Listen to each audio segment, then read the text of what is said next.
Hello friends, welcome to Sathya சமையல். இன்றைக்கி நம்ம சத்யா சமையலில் ஊற வச்ச பாசிப்பருப்பை பயன்படுத்தி அட்டகாசமான புட்டு, அதே மாதிரி ஹெல்த்தியான தோசை, இது ரெண்டுக்கும் பொருத்தமான சூப்பரான சட்னி, இது எல்லாமே காம்போவாக பார்க்க போகிறோம். வாங்க இப்போ நம்ம ரெசிபிக்கு போகலாம்.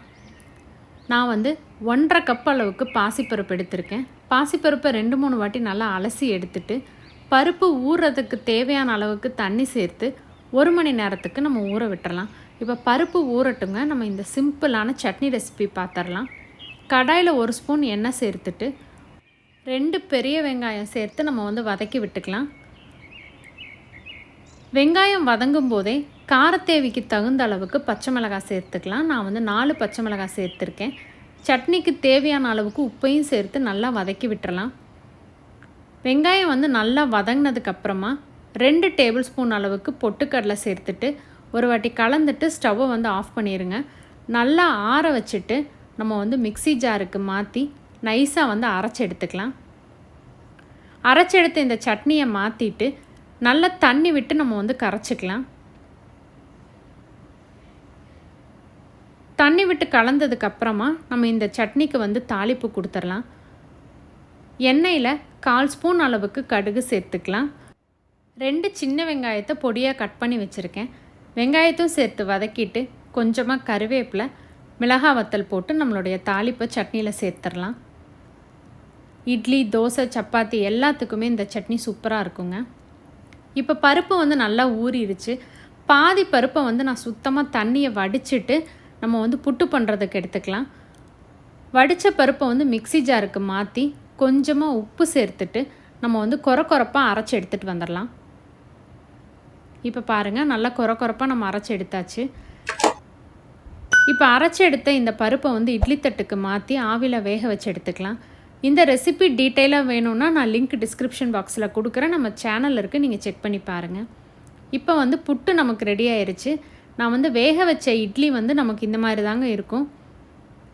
கொஞ்சம் மட்டும் நான் உங்களுக்கு காமிக்கிறேன். நல்லா ஆற வச்சுட்டு மிக்ஸி ஜாரில் பல்ஸ் மோடில் போட்டு 2 சுற்றி எடுத்துட்டோம் அப்படின்னா நல்லா சாஃப்டாக அப்படியே பஞ்சு மாதிரி நமக்கு புட்டு கிடச்சிரும். இதில் இனிப்பு வேணாலும் நம்ம சேர்த்துக்கலாம், காரம் வேணாலும் பண்ணிக்கலாம். இனிப்பு பண்ணுறீங்கன்னா தேங்காய், நாட்டு சர்க்கரை சேர்த்துக்கோங்க, அதுவும் நல்லாயிருக்கும். நம்ம இன்றைக்கி காரப்புட்டு தாளிக்க எண்ணெய் சேர்த்துட்டு 1/4 ஸ்பூன் கடுகு, 1 ஸ்பூன் அளவுக்கு வெள்ளை உருட்டு உளுந்து சேர்த்துக்கலாம்.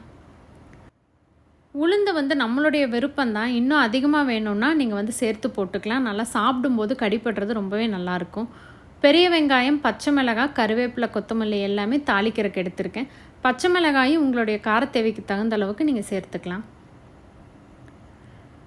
வெங்காயம் நல்லா வதங்கிருச்சு. இதில் நம்ம உதிர்த்து வச்சுருந்த பாசிப்பருப்பு புட்டை கலந்துடலாம். கொஞ்சமாக வெங்காயத்துக்கு தேவையான அளவுக்கு உப்பு, 1 ஸ்பூன் அளவுக்கு சர்க்கரை சேர்த்துக்கலாம். நல்லா கலந்து விட்டுருங்க. ஸ்டவ்வை லோ ஃப்ளேம் பண்ணிடுங்க. நான் கொஞ்சமாக தேங்காய் துருவலும், தேங்காய் குட்டி குட்டியாக வாய்க்கு கிடைக்கிற மாதிரியும் கட் பண்ணி போட்டிருக்கேன். இதையும் சேர்த்து கலந்து விட்டுறலாம். 2 நிமிஷம் கலந்து விட்டோம் அப்படின்னா சூப்பரான காரப்புட்டு ரெடி ஆயிடுச்சு.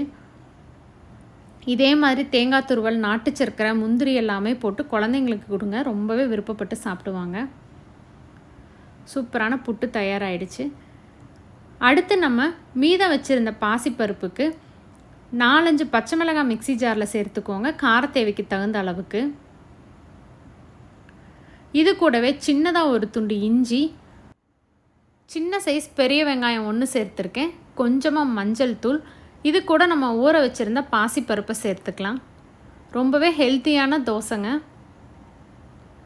இதுவும் டயட்டுக்கு எடுத்துக்கலாம். 1/2 ஸ்பூன் அளவுக்கு பெருங்காயத்தூள், தேவையான அளவுக்கு உப்பு சேர்த்துட்டு நல்லா நைஸாக அரைச்சி எடுத்துக்கலாம். சூப்பராக நம்மளுடைய மாவு ரெடி ஆயிடுச்சு. உப்பு, காரம் எல்லாமே சரியாக இருந்ததுங்க.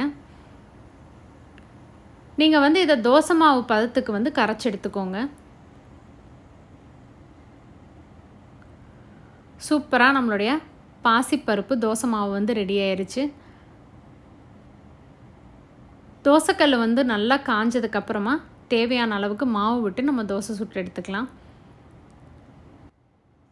இந்த தோசையும் பார்த்திங்கன்னா ரொம்பவே ஃபில்லிங்காக இருக்கும். நம்ம ரைஸ் அவாய்ட் பண்ணணும்னு நினைக்கும் பொழுது இந்த மாதிரி தோசை செஞ்சு சாப்பிட்டுக்கலாம். குழந்தைங்களுக்கும் ரொம்பவே ஹெல்த்தியானது. நல்லா ஸ்லோ ஃப்ளேமில் 2 பக்கமும் நம்ம குக் பண்ணி எடுத்துக்கலாம். தோசை பாருங்கள், நல்லா சூப்பரான கலரில் அட்டகாசமான டேஸ்ட்டில் இருக்கும். கண்டிப்பாக பாசிப்பருப்பை ஊற வச்சு நீங்கள் இந்த 2 ரெசிபியுமே ட்ரை பண்ணி பாருங்கள். ரெசிபி உங்களுக்கு பிடிச்சிருந்தா மறக்காமல் உங்கள் ஃப்ரெண்ட்ஸ் எல்லாத்துக்கும் ஷேர் பண்ணுங்கள். லைக் பண்ணுங்கள், கமெண்ட் பண்ணுங்கள். நம்ம சேனலை சப்ஸ்கிரைப் பண்ணுங்கள். சுவையாக இருந்துடா, சுவைத்து பாருங்கள். தேங்க்யூ.